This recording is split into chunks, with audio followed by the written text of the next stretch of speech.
Good morning. Jim Durkin, House Republican Leader, 82nd District of Western Springs. I'm joined today on my right, Representative Tom Morrison, and to my left, Representative Tim Butler and Representative Tom Demmer. Within the last week, all of Illinois was shocked to learn that a sitting Chicago Democrat leader in the Illinois House of Representatives, Representative Luis Arroyo, was arrested by the FBI for attempting to bribe a sitting state senator, a senator who doubled as a confidential informant for the federal government.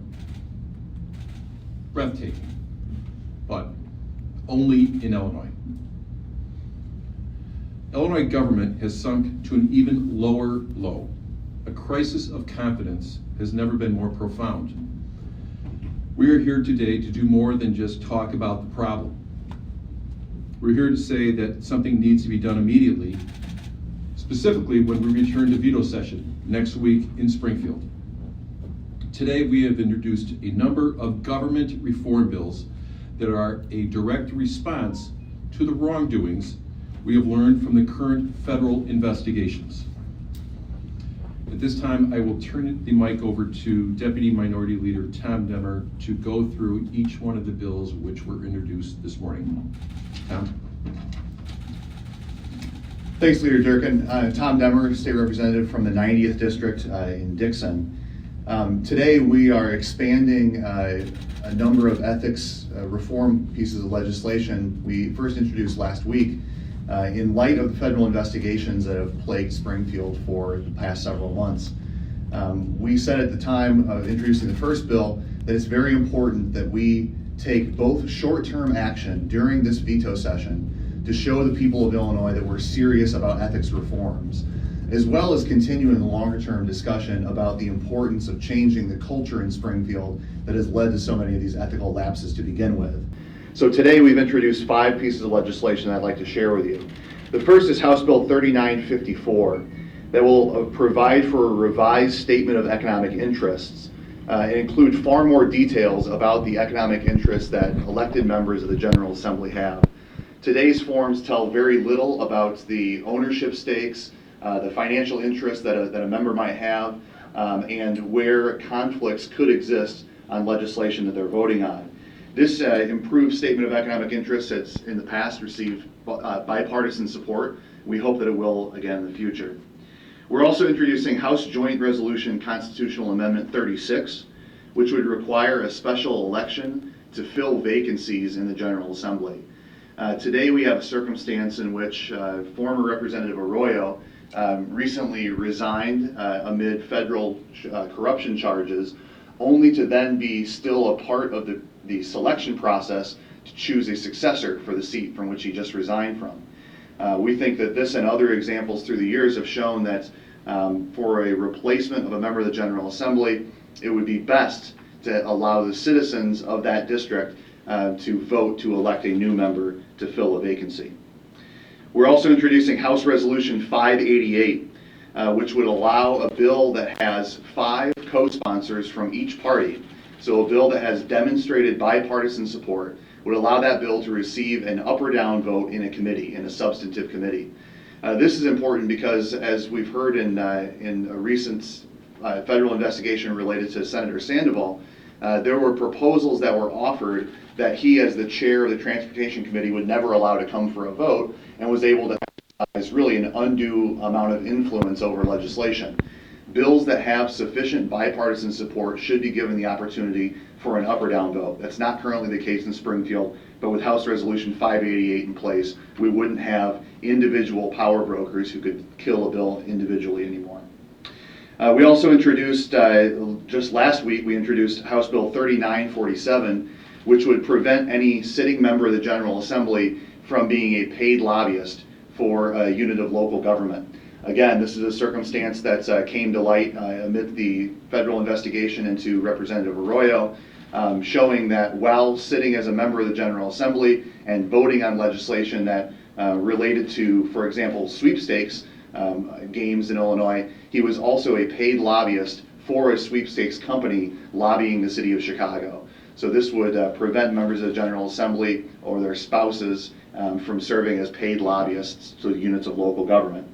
Finally, we have House Bill 3955, which would create mandatory and publicly available comments and records for when a member of the General Assembly communicates with a state agency with the intent of making a referral for a contract.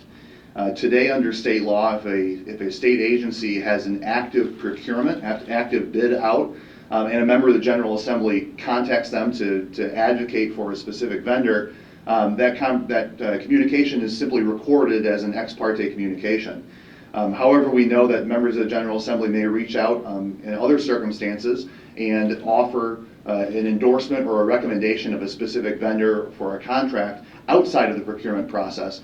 We believe that those, while there's some valid reasons for those to happen, those should simply be made public so individuals can see which member of the General Assembly was advocating for which company to a state agency.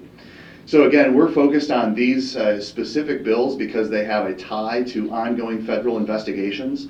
They represent specific and concrete proposals that could be enacted during veto session to show the people of Illinois that we're serious about tackling ethics reforms, while at the same time we are open to and enthusiastic about engaging a longer term discussion about what some of the more systemic changes that we can make to ensure that the culture of corruption and the culture that condones ethical lapses is no longer in place in Springfield.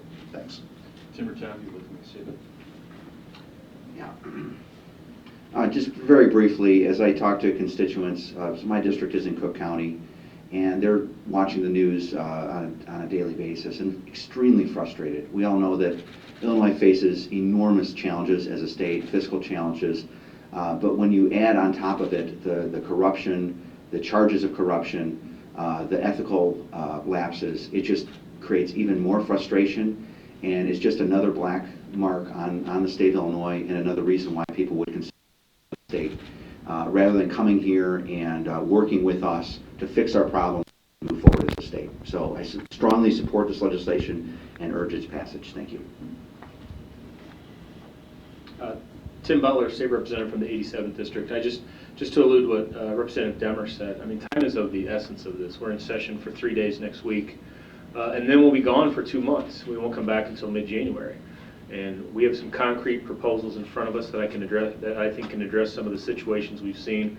And I would urge the majority to look closely at these and act upon them next week. I think these are good pieces of legislation to do in the near term. And as we move forward, we look at other pieces of legislation. You know, I've got about 20 years experience as a congressional staffer, and the difference is Congress isn't perfect, but the ethical differences and the campaign differences on the federal level and the state level are huge. And I think we could look at some other areas where we can have examples where we can continue to improve upon what we do here in Illinois and make sure we don't get into situations like we have today. Thank you. We're here because we have a sense of urgency to move quickly. We have a sense of urgency to clean up and change the culture of Springfield. It has to start now. The bills that were just discussed are common sense. They make perfect sense. They do not need extensive study by committees or task force. These are ready to go. This is low-hanging fruit for those who are committed to changing the culture of Springfield. This should be done next week. So today I'm calling on the legislative leaders and the governor to support these initiatives, work with us over the next 5 days to move these forward in committee and hopefully get to the governor's desk within an immediate time, with a short time afterwards. Here's the bottom line. The people of Illinois deserve an ethical government, nothing more and nothing less.